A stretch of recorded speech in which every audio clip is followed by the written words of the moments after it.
If you've ever wondered what it's like to live in the community of Terramor, I can tell you because I actually live here. And in this video, I'm going to share my honest take on this community. And that's going to include both the good and the not so good. And by the end of this video, you'll know exactly what to expect if you're thinking about making a move to the community of Terramor. Hi, my name is Casey, and I'm a realtor here in Southern California. And I specialize in helping seniors with their real estate needs, whether that's selling a large family home, downsizing to a smaller one, or moving to a 55 and older community. And I currently live in one of the 55 and older communities here in Corona called Terramor. So today, I want to share how we ended up choosing this community. Now, a few years ago, I injured my back. And after having surgery, we quickly realized that we needed to move from our current 2-story home and find a single-story home.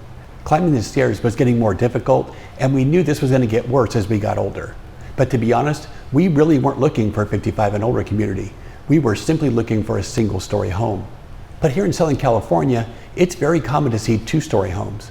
And in a lot of the newer communities, builders are actually opting for 3-story homes. And this just wasn't going to work for us. And most of the single-story homes that we did find were older and needed a lot of work. And we didn't want to take on another remodeling project at this stage of our lives. And then one day, we came across the community of Terramor. And what we found was exactly what we were looking for.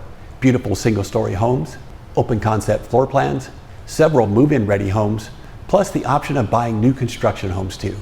But we also wanted to stay within a reasonable distance of our 2 adult kids and our 4 grandkids. And Terramor was close enough to make that work too. So between the single-story living, the move-in ready homes, and the location of Terramor, this community checked off all the boxes for us. So we made that leap of faith and we purchased a new construction home here in Terramor. Now, I mentioned earlier that I'd share what I like and what I don't like about living here.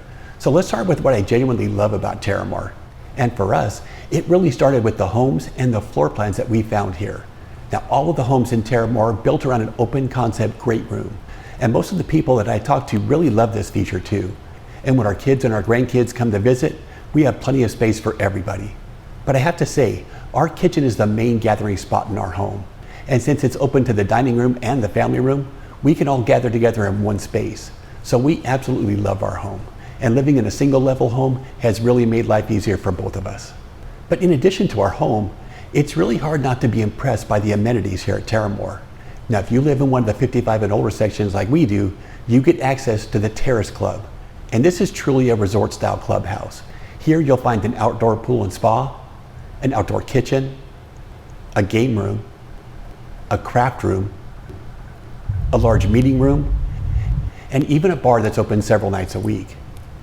You'll also find an indoor pool, a nice gym with locker rooms and saunas, tennis courts, pickleball courts, and bocce ball courts.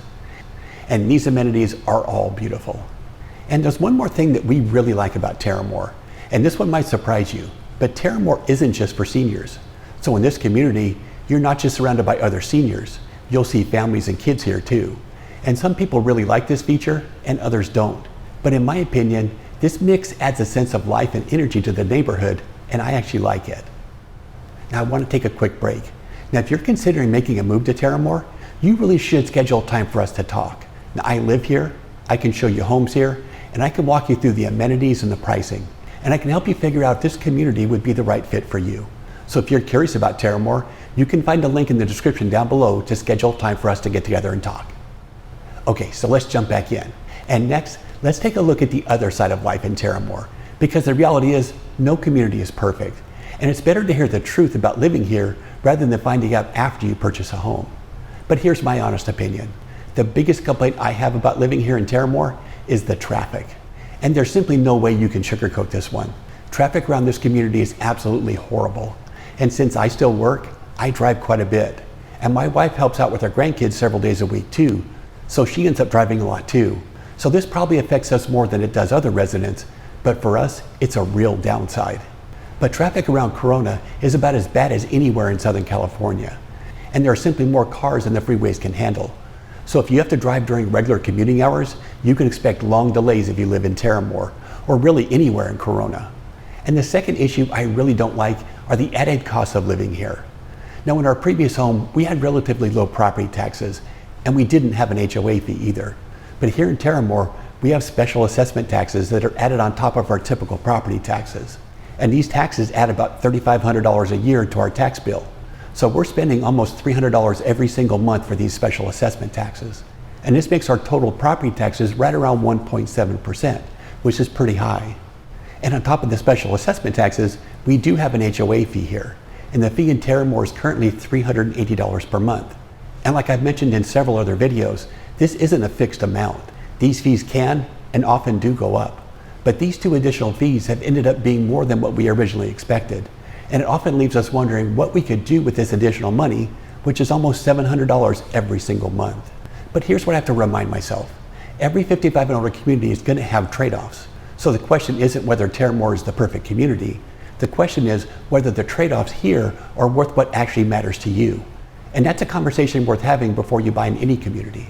But if you'd like to go deeper on the financial side of moving here, I made a video called The Real Cost of 55 and Older Living in Corona, where I broke down the actual costs of things like insurance, utilities, taxes, and just everyday expenses. And you can check it out by clicking the link at the top of the screen. Now, thanks again for watching today, and I'll see you in the next video.